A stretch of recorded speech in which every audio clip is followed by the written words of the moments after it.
Anda menyaksikan paruh kedua Kompas Petang bersama saya Niluh Puspa. Saudara calon Presiden nomor urut 2 Prabowo Subianto mengomentari soal klaim Capres Anies Baswedan dan Ganjar Pranowo soal optimisme memenangi suara di Jawa Tengah. Prabowo mempersilahkan semua pihak untuk mengklaim bisa meraih suara terbanyak di Jawa Tengah pada Pilpres nanti. Prabowo meminta menunggu dan melihat hasil penghitungan suara nanti.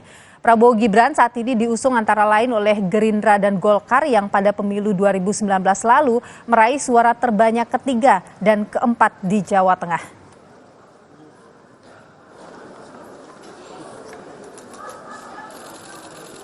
Kenapa Capres nomor 1 dan nomor 3 mengklaim kekuatan di Jawa Tengah itu diambil sama mereka? Kalau dari Pak Prabowo soal relawan Bapak di Jawa Tengah. Kalau klaim kan sah. Semua orang boleh klaim, ya. Insya Allah nanti kita lihat.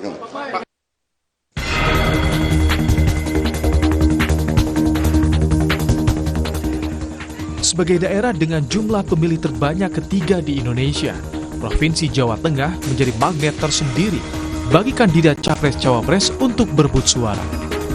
Jawa Tengah ketika pemilu 2019 menyumbang suara terbanyak bagi kemenangan pasangan Jokowi Maruf Amin, kini diperebutkan bukan hanya oleh kandidat yang beririsan langsung di Jawa Tengah, seperti Capres nomor urut 3 Ganjar Pranowo dan Cawapres nomor urut 2 Gibran Rakabuming Raka, kini Jawa Tengah juga dilirik oleh pasangan nomor urut 1 Anies Baswedan Muhaimin Iskandar.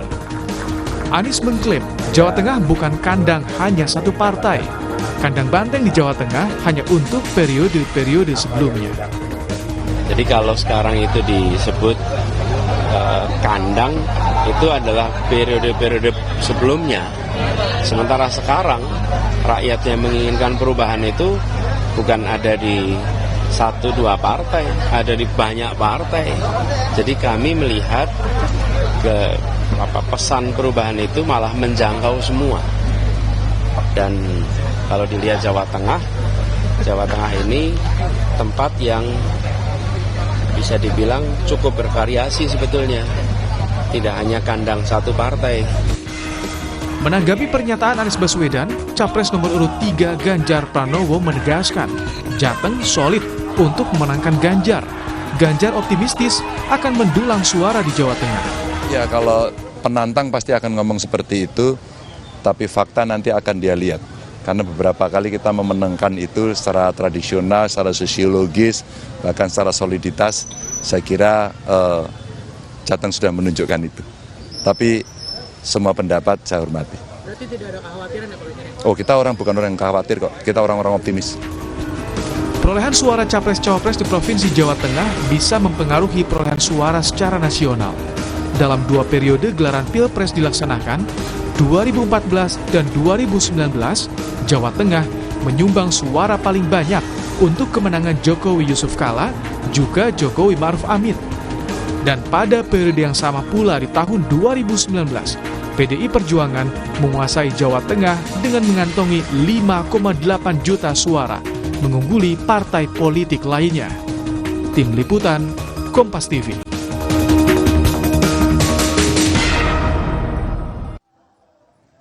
Jawa Tengah akan menjadi medan pertarungan 3 pasangan Capres-Cawapres dalam mencari suara penentu kemenangan, saudara. Apakah mesin politik Anies dan Prabowo akan mampu menggoyang dominasi suara PDI Perjuangan yang mengusung Ganjar Pranowo? Bagaimana juga pengaruh Gibran dalam membantu Prabowo menggoyang suara Ganjar di Jawa Tengah? Sore ini, saudara, kita bahas bersama dengan Direktur Parameter Politik Indonesia, Adi Prayitno, lalu kemudian ada anggota Dewan Pakar TPN Ganjar Mahfud, Nusirwan Suyono, dan juga ada juru bicara TPN Prabowo Gibran, Hasan Asbi. Selamat petang Bapak-Bapak, sehat selalu? Selamat petang. Ya. Selamat petang Mbak Niluh.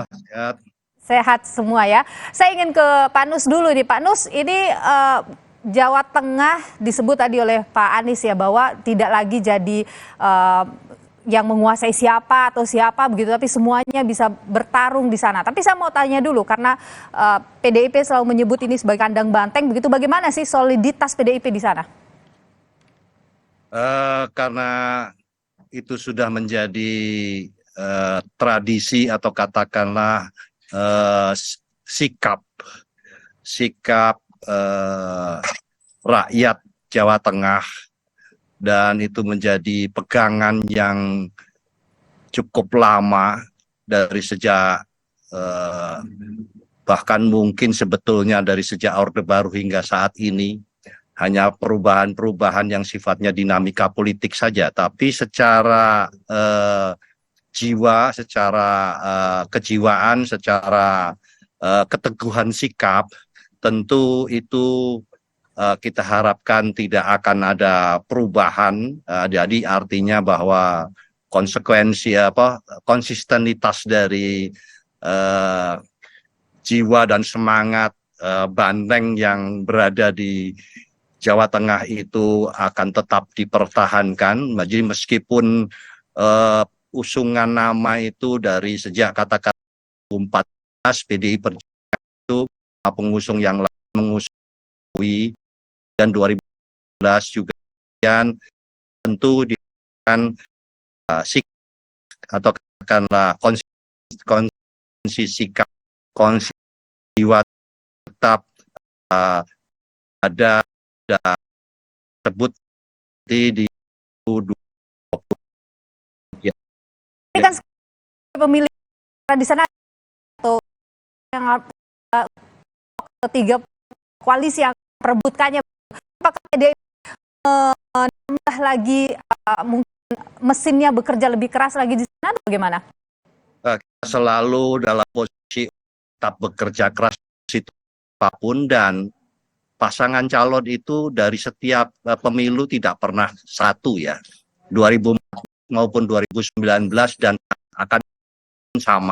Tiga pasang calon, dua pasang calon, dan itu berlaku sekian pemilu presiden maksud saya, sehingga sebetulnya ini tidak ada bedanya dengan pemilu sebelumnya.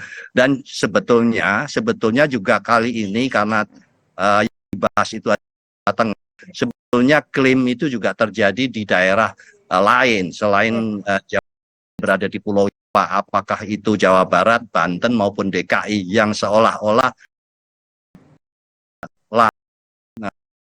katakanlah mungkin kami selalu tampil di Jawa Barat, tapi itu pun sebetulnya masih ada kantong basis-basis rakyat yang dengan pemerintahan dan konsisten yang kuat, yang tidak akan tergoyahkan situasi apapun, jadi sudah dipegangan begitu. Oke, saya ke Pak Nasbi dulu. Pak Nasbi, bagaimana kepercayaan dirinya untuk bisa mendapatkan banyak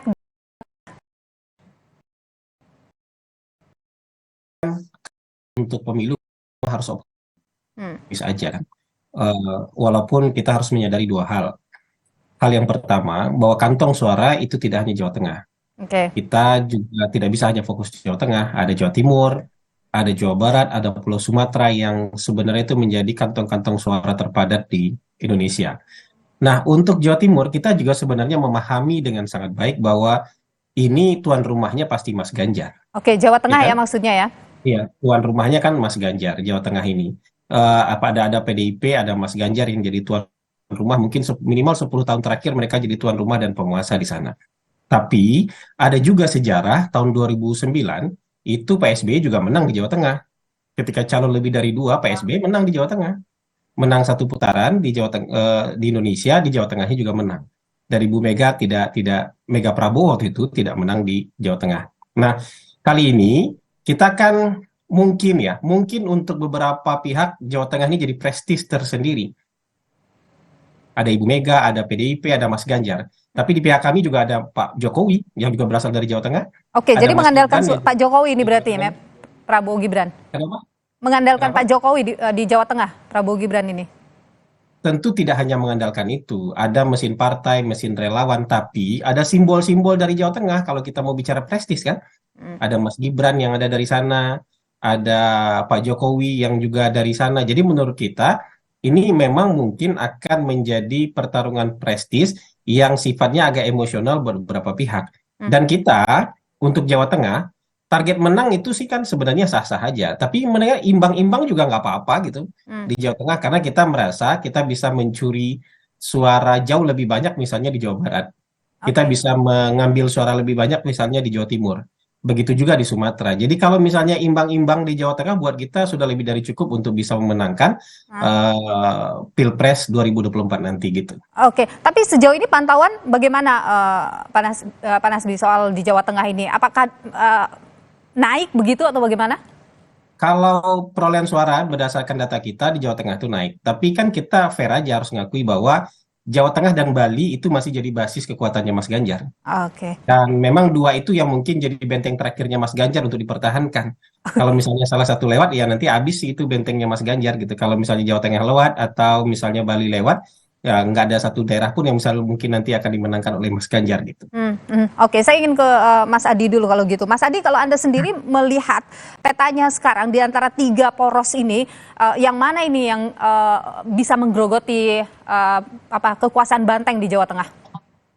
Ya, saya kira bicara tentang Jawa Tengah itu kan salah satu backbone politik yang pastinya akan selalu dikapitalisasi sebagai bagian dari basis perebutan suara masing-masing paslon ya. Karena memang Jawa Tengah itu adalah salah satu provinsi yang saya kira jumlah penduduknya terbesar ketiga di Indonesia.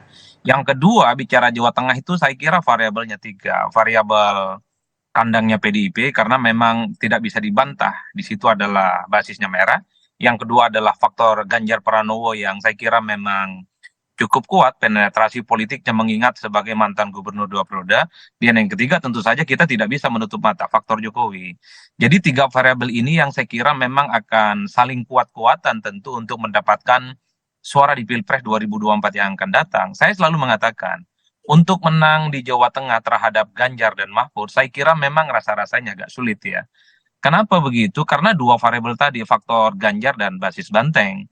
Tapi ingat, pengaruh Jokowi termasuk Gibran ini punya kesempatan untuk merebut kantong-kantong basis-basis pemilih banteng yang selama ini memang dalam banyak hal juga berafiliasi dengan Pak Jokowi dan Gibran Rakabuming Raka. Maka kalau rumusnya itu ditanya apakah Prabowo Gibran ini akan mengungguli Ganjar, bagi saya ini semacam mission impossible. Jikapun itu mau dimaksimalkan, tentu harus mengamplifikasi dan mengkapitalisasi semua resource politik yang dimiliki oleh Pak Jokowi. Karena kalau hanya mengandalkan Gibran, saya kira memang kekuatan politiknya terbatas di Solo. Tapi kalau bicara Jokowi, tentu amplifikasi politiknya ini kan tersebar merata di Jawa Tengah. Itu yang saya kira saya selalu tegaskan, semacam mission impossible. Tapi Mbak Nilu satu hal ya, kalau Prabowo dan Gibran ini mampu mengungguli suaranya Ganjar dan Mahfud maksud saya kira luar biasa. Ini akan menjadi sejarah politik baru gimana selama 10 tahun terakhir misalnya kekuatan politik PDIP misalnya akan dipatahkan karena dalam politik tidak ada yang tak mungkin. Tapi itu tadi, ini adalah semacam impossible yang saya kira kita tinggal perhatikan nanti di 14 Februari kira-kira siapa yang menang. Tapi itu tadi, kalau saya membaca kubunya Prabowo Subianto dan Gibran ini kan sebenarnya menang itu target manis. Target kedua ya minimal bisa memangkas jarak elektabilitas di antara mereka. Tapi Mas Adi, apa yang perlu diwaspadai ini oleh Ganjar Mahfud dan PDIP di Jawa Tengah ini? Pertama tentu pengaruhnya Pak Jokowi. Harus diakui tingkat kepuasan Pak Jokowi di antara begitu banyak provinsi di Indonesia, salah satunya di Jawa Tengah.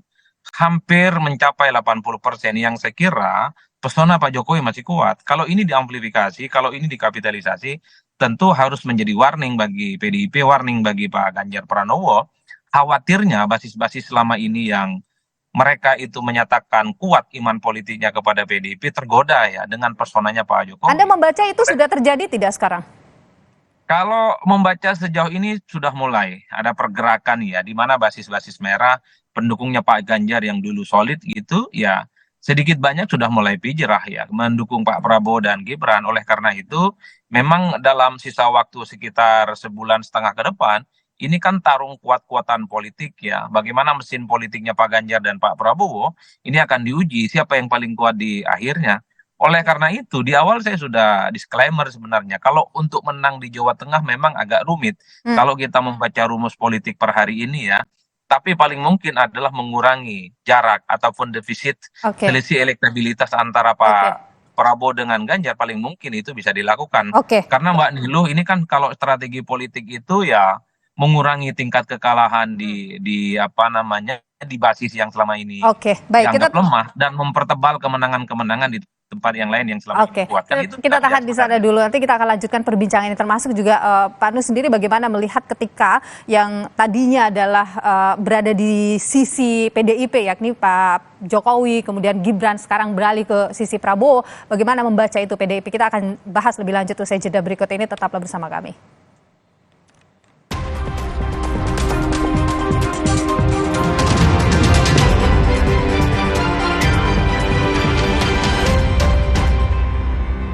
Naga Mori Grow, susu dengan formula Grow Max, bantu optimal